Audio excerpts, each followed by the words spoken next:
پیش خدمت ہے ایک تحریر پرانی دلی کی گلیوں سے۔ کوثر ہیں اس کی قلم نگار اور آپ سے مخاطب ہے آپ کا دوست احمد عمار۔ تو جناب، 100 باتوں کی ایک بات یہ ہے کہ ایک زمانہ تھا جب دلی سے مراد ہی پرانی دلی ہوا کرتی تھی۔ اپنی جوانی میں یہ جگہ شاہجہاں آباد کہلایا کرتی تھی۔ شان بان اس کی ایسی کہ تقریباً 1500 ایکڑ میں پھیلی ایک دیوار اور تقریباً 14 دروازوں کے بیچ اس میں راج گھرانوں کا راج ہوا کرتا تھا۔ عالیشان محل، کوٹھیاں اور حویلیاں اپنے اندر سمیٹے پرانی دلی اپنی تہذیب اور دبدبے پر اترایا کرتی تھی۔ لال قلعے سے فتح پوری جو نہر بہتی تھی، سنا ہے پرانی دلی کا دل ہوا کرتی تھی۔ خیر، ہم نے تو یہ سب کہاں دیکھا۔ سلطنت لٹتی گئیں، تختے پلٹتے گئے، ہمارے حصے تو شاہجہاں آباد کا بڑھاپا آیا، اب اسے پرانی دلی کہتے ہیں۔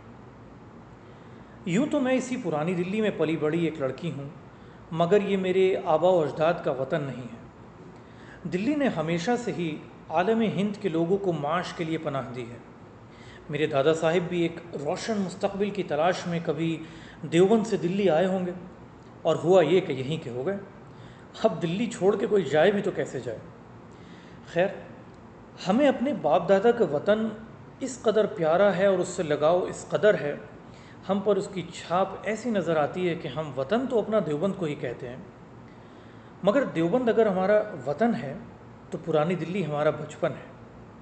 اسی کی مٹی پر ہم نے چلنا سیکھا ہے، اور کیا خوب کہا ہے کہنے والے نے کہ جناب، پکڑ تو مٹی کی ہی مضبوط ہوتی ہے، سنگ مرمر پر تو اکثر پاؤں پھسل جاتے ہیں۔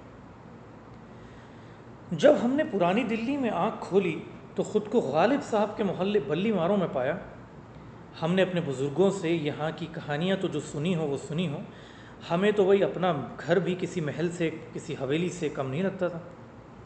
سیمنٹ کی دیواروں پر چونا ہی صحیح، مگر وہ بھاری ستون، کٹاؤدار در، اونچی کڑیوں والی چھت اور دیوار پر بہترین نقاشی، ہمیں تو وہ محل ہی لگتا تھا۔ اور سلطنت بھی تھی ہماری اپنی، اور سلطنت ایسی ویسی، اجی نہ پوچھیے، آس پاس کی گلی کے بچے بھی ہمارے گھر کی راج رانیوں سے کانپتے تھے۔ دراصل ہمارا گھر بھابھی جان کا گھر تھا۔ یہاں 2 بھابھی جان ہوا کرتی تھی، ایک اوپر والی بھابھی جان، ایک نیچے والی بھابھی جان، جو بچوں کو قرآن پڑھایا کرتی تھی۔ 3 بجے نہیں اور گھر بن گیا بندرسا۔ اب 3 کے بعد جو جتنی لیٹ تشریف لایا، اسی حساب سے ڈھنڈی اور اٹھک بیٹھک سے خاطرداری پائی۔ 5 بجے تک الف زبر آ با زبر با، اور اس کے بعد جناب شروع ہوتا تھا سلسلہ ABCD کا۔ تو خیر، مختصر یہ کہ یہ گھر آس پڑوس کے محلوں میں ایک جانا پہچانا گھر ہوا کرتا تھا۔ پرانی دلی اور پرانی ہوتی جا رہی تھی، ہم بڑے ہوتے جا رہے تھے، اسکول سے نکل کر کالج کا آخری سال، پرانے گھر کے در و دیوار پرانے لگنے لگے۔ خیر، زندگی کا نام آگے بڑھنا ہی ہے، ہم بھی کچھ آگے بڑھے، پرانی دلی والوں سے نئی دلی والے ہو گئے۔ ابھی نئی دلی پہنچ کر صحیح سے اترائے بھی نہیں تھے کہ ایک لڑکے والوں کے گھر سے رشتہ آ گیا۔ اب صحیح کھاتا کماتا لڑکا اور شریف خاندان دیکھ کر گھر والوں نے کہا کہ بھائی کوڑا تو کوڑی پر ہی سجتا ہے، اللہ اللہ خیر صلی اللہ، خیر سے اپنے گھر کو ہو لیے۔ اپنے گھر کے تو ہوئے، مگر ساتھ ساتھ دیس سے پردیس کے بھی ہو لیے۔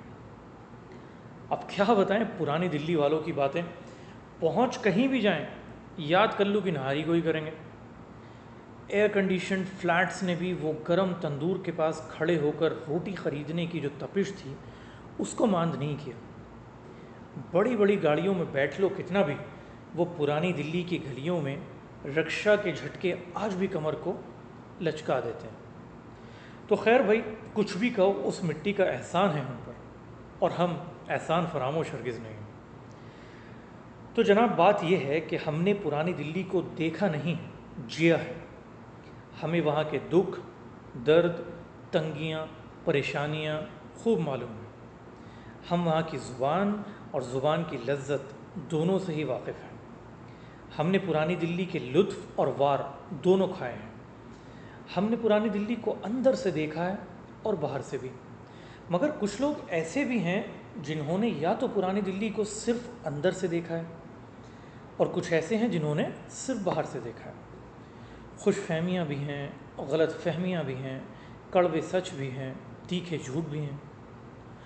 بہت کچھ ہے جو پرانی دلی کو دیکھنا بھی ہے اور دکھانا بھی ہے، ماننا بھی ہے اور منوانا بھی ہے۔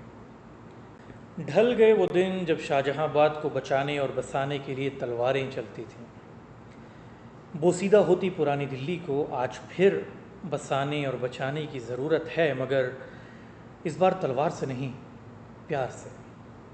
پرانی دلی میں اب تلوار نہیں، قلم چلے گی۔ ملاقات ہوگی آپ سے انشاءاللہ ہر ہفتے۔